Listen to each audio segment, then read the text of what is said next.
നമ്മൾ ഒരുപക്ഷെ പൂരവുമായി ബന്ധപ്പെട്ട് ഈ രീതിയിലുള്ള വിവാദങ്ങൾ നമ്മളാരും തന്നെ മുമ്പ് കേട്ടിട്ടില്ല. പൂരം എന്ന് പറയുമ്പോൾ നമുക്കറിയാവുന്നതുപോലെ ലക്ഷക്കണക്കിന് ആൾക്കാർ തൃശ്ശൂരിലേക്ക് ഒഴുകിയെത്തുന്നതാണ്. അത് അല്പം മുമ്പ് പറഞ്ഞതുപോലെ തൃശ്ശൂരിൻ്റെ മാത്രം ഒരു ഉത്സവമല്ല, അത് കേരളത്തിൻ്റെ ഒരു ടൂറിസം ഭൂപടത്തിൽ പോലുമുള്ള ഏറ്റവും പ്രധാനപ്പെട്ട ഒരു ഇവൻ്റാണ് തൃശ്ശൂർ പൂരം. വിദേശികളായിട്ടുള്ള നിരവധി ആൾക്കാർ ഇത് കാണാനായിട്ട് ഇവിടെ എത്താറുണ്ട്. കേരളത്തിന് പുറത്തുള്ള ആൾക്കാർ ഇത് കാണാനായിട്ട് എത്താറുണ്ട്. അപ്പോൾ ആ രീതിയിൽ കേരളത്തിന് ടൂറിസം റവന്യൂ പോലും ഏറ്റവും കൂടുതലായിട്ട് നൽകുന്ന ഒരു ഉത്സവം കൂടിയാണ് തൃശ്ശൂർ പൂരം എന്നുള്ളതാണ് ഏറ്റവും പ്രധാനം. തൃശ്ശൂർ പൂരം നടത്തുന്നത് നടാടെയല്ല, ഇത്ര വലിയ വിപുലമായിട്ടുള്ള ഒരുക്കങ്ങളോടുകൂടി നടത്തുന്നത്, അല്ലെങ്കിൽ ഇത്രത്തോളം ആൾക്കാരെ ഉൾക്കൊള്ളുന്ന രീതിയിൽ നടത്തുന്നത് ആദ്യമായിട്ടല്ല. വളരെ കൃത്യമായിട്ട് യാതൊരു വിധത്തിലുള്ള കംപ്ലൈൻറ്റുകളും ഇല്ലാതെ മുൻപെല്ലാം തന്നെ എല്ലാ വർഷങ്ങളിലും പൂരം നടന്നിട്ടുള്ളതാണ്. അപ്പോൾ ഇത്തവണ എല്ലാ തവണയും നടക്കുന്നത് പോലെ പൂരവുമായി ബന്ധപ്പെട്ട് അതിൻ്റെ മുന്നൊരുക്കങ്ങൾ, അതിൻ്റെ അവലോകന യോഗങ്ങൾ ഇതെല്ലാം തന്നെ നേരത്തെ തന്നെ നടക്കുന്നതാണ്. അതിൽ ജില്ലാ ഭരണകൂടമുണ്ട്, സംസ്ഥാന സർക്കാരുണ്ട്. പല വർഷങ്ങളിലും 3 മന്ത്രിമാർ വരെ അതിൽ പങ്കെടുക്കാറുണ്ട്. ഇത്തരത്തിലുള്ള ചടങ്ങുകൾ, മുന്നൊരുക്കങ്ങൾ വിലയിരുത്തുന്ന കാര്യത്തിൽ പോലീസിൻ്റെ ഉന്നത മേധാവികളുണ്ട്, അതേപോലെ തന്നെ ഡിസ്ട്രിക്ട് കളക്ടറുണ്ട്. ഇവരെല്ലാവരും തന്നെയാണ് ഇതെല്ലാം തന്നെ വിലയിരുത്തുന്നത്. അത് തന്നെയുമല്ല, പതിവായിട്ടുള്ള ചില പരമ്പരാഗതമായിട്ടുള്ള ചടങ്ങുകളാണ് ഈ പൂരത്തിൻ്റെ ഭാഗമായിട്ടുള്ളത്. അതുകൊണ്ട് തന്നെ സർപ്രൈസ് ആയിട്ടുള്ള കാര്യങ്ങളൊന്നും തന്നെ ഇല്ല.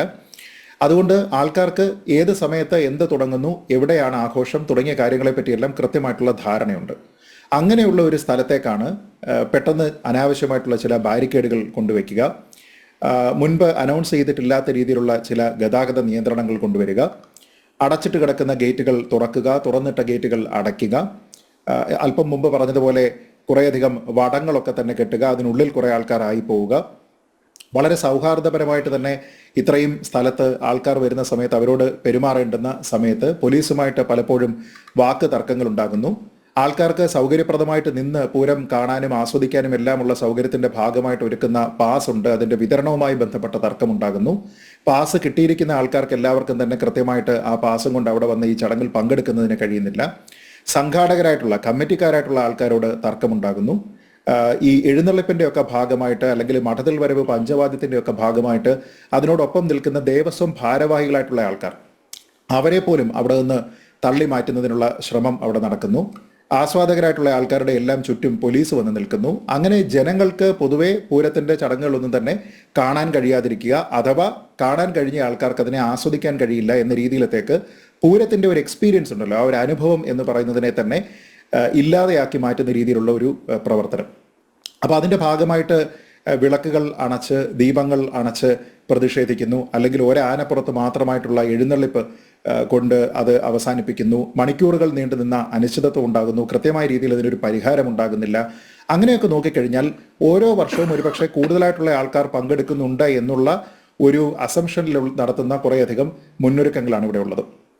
ആ മുന്നൊരുക്കങ്ങളൊക്കെ തന്നെ പാളിപ്പോയി എന്നുള്ളതും, അത് പാളേണ്ടുന്ന യാതൊരു വിധത്തിലുള്ള സാഹചര്യവും ഇല്ലാഞ്ഞിട്ടും അത് പാളിപ്പോയി എന്നുള്ളതും, അത് പരിഹരിക്കാനായിട്ട് മണിക്കൂറുകൾ കഴിഞ്ഞതിന് ശേഷം, ഏതാണ്ട് 6 മണിക്കൂറോ മറ്റോ കഴിഞ്ഞതിന് ശേഷം മാത്രമാണ് കഴിഞ്ഞത് എന്നുള്ളതും, പിന്നെ ഈ പകൽ 12 മണിക്കുള്ള പന്തംകൊളുത്തി പ്രകടനം എന്നൊക്കെ പറയുന്നത് പോലെ രാവിലെ 7 മണിക്കൊക്കെ കഴിഞ്ഞിട്ട് എല്ലായിടത്തും പ്രകാശം പരന്നതിന് ശേഷമുള്ള വെടിക്കെട്ട്, അങ്ങനെ ഒരു വഴിപാടിന്, ഒരു നേർച്ച എന്ന രീതിയിലത്തേക്ക് നടത്തുന്ന രീതിയിൽ പൂരത്തിന്റെ പ്രഭ മുഴുവൻ ഇല്ലാതെയാക്കുന്ന, അല്പം മുമ്പ് താങ്കൾ പറഞ്ഞതുപോലെ ഇന്നലത്തെ ഒരു കുടമാറ്റത്തിന്റെ ഒരു ചടങ്ങിന്റെ പ്രഭയും അതുകൊണ്ട് ആൾക്കാർക്കുണ്ടായിരുന്ന സന്തോഷവും എത്രമേൽ ഉണ്ടായിരുന്നോ അതിനെയെല്ലാം തന്നെ ഇല്ലാതെയാക്കുന്ന രീതിയിലത്തേക്കുള്ള ഒരു ഇടപെടലാണ് അവിടെ നടന്നിരിക്കുന്നത്. അപ്പോൾ ഇതിന്റെ ഉത്തരവാദിത്തം ആർക്കാണ്? ഞാൻ നേരത്തെ പറഞ്ഞതുപോലെ ഇതിൽ സർപ്രൈസുകളൊന്നുമില്ല. ഈ ചടങ്ങുകളെല്ലാം തന്നെ വളരെ കൃത്യമായിട്ട് നടക്കുന്നതാണ്. മഠത്തിൽ വരവ് എന്ന് പറയുന്നത് എങ്ങനെയാണ് എന്ന് എല്ലാവർക്കും അറിയാം. ഇലഞ്ഞിത്തറമേളം എപ്പോൾ മുതൽ എപ്പോൾ വരെയാണ്, എവിടെ വെച്ചിട്ടാണ് എന്നെല്ലാവർക്കും അറിയാം.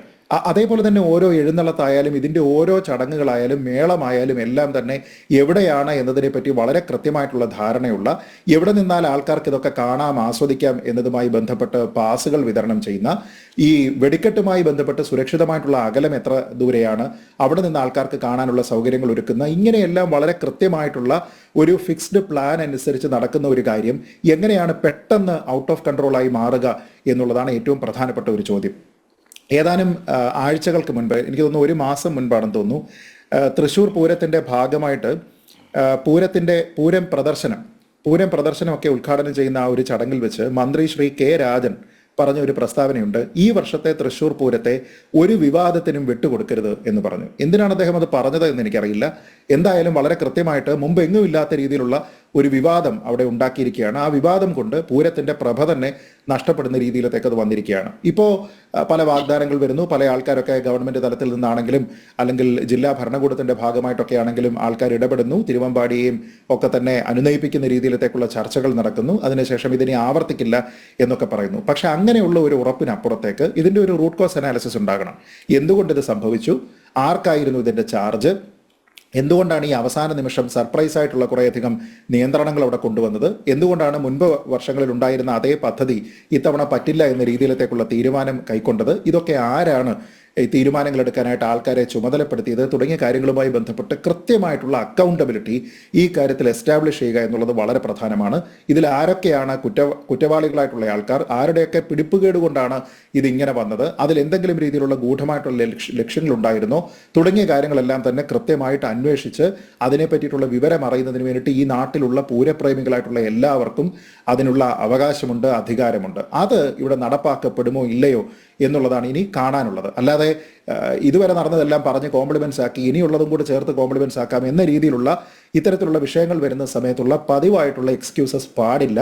കാരണം നമ്മൾ പറഞ്ഞതുപോലെ ഇന്നലെ മാധ്യമങ്ങൾ ഉൾപ്പെടെയാണെങ്കിലും ഈ കുടമാറ്റവുമായി ബന്ധപ്പെട്ട് എത്രത്തോളം വർണ്ണശബളമായിട്ടുള്ള, എത്രത്തോളം ആൾക്കാർക്ക് വളരെ ഹൃദയഹാരിയായിട്ടുള്ള രീതിയിലുള്ള ഒരു കുടമാറ്റ ചടങ്ങാണ് അവിടെ ഉണ്ടായിരുന്നത്, എത്രത്തോളം മൂഡ് ആൾക്കാരുടേത് ഹൈ ആയിരുന്നു എന്നതുമായി ബന്ധപ്പെട്ടൊക്കെ എല്ലാവർക്കും അറിയാം. അതിനെയൊക്കെ തന്നെ ഒറ്റ ഇൻസ്റ്റന്റിൽ ഇല്ലാതെയാക്കുകയും പിന്നീടുള്ള ചടങ്ങുകളെല്ലാം തന്നെ കൺട്രോൾ വിട്ടു പോവുകയും അവസാനം 7 മണി 8 മണി സമയത്തൊക്കെ തന്നെ വെടിക്കെട്ട് നടത്തുക എന്നൊക്കെ പറഞ്ഞു കഴിഞ്ഞാൽ അത് അവിടെ കാണാൻ വരുന്ന ആൾക്കാരെ, മെനക്കെട്ട് അവിടെ എത്തുന്ന ആൾക്കാരെ അവഹേളിക്കുന്നതിന് തുല്യമാണ്. അപ്പോൾ ഇത്രയും ആൾക്കാർ, ലക്ഷക്കണക്കായിട്ടുള്ള ആൾക്കാർ നേരിട്ട് വീക്ഷിച്ച, ടെലിവിഷൻ വഴി വീക്ഷിച്ച ലക്ഷക്കണക്കിനായിട്ടുള്ള ആൾക്കാർക്കുണ്ടായിരുന്ന ഈ ഒരു നാണക്കേട്, അങ്ങനെ തന്നെയാണ് ആ വാക്ക് പറയേണ്ടത്, അവർക്കുണ്ടായിരുന്ന നാണക്കേട്, അവർക്കുണ്ടായിരുന്ന ആത്മനിന്ദ, അവർക്കുണ്ടായിരുന്ന അമർഷം, അവർക്കുണ്ടായിരുന്ന ബുദ്ധിമുട്ടുകൾ തുടങ്ങിയ എല്ലാ കാര്യങ്ങളും, അവരുടെ ഒരു എംബാരസ്മെന്റ് തുടങ്ങിയ കാര്യങ്ങളെല്ലാം തന്നെ അക്കൗണ്ടബിലിറ്റി ഫിക്സ് ചെയ്യുക. ഇതാരാണ് ഇതിന് ഉത്തരവാദികൾ, ഇനി എന്താണ് ഇതിൽ ചെയ്യാൻ പോകുന്നത് എന്നതുമായി ബന്ധപ്പെട്ട് കൃത്യമായിട്ടുള്ള ഉത്തരവാദിത്തം ഇത് ആർക്കൊക്കെയാണ് എന്നുള്ളത് എസ്റ്റാബ്ലിഷ് ചെയ്യുക എന്നുള്ളത് ഏറ്റവും പ്രധാനമാണ് എന്നുള്ളതാണ് പ്രാഥമികമായിട്ട് എനിക്ക് പറയാനുള്ളത്. ശ്രീ അനിൽ.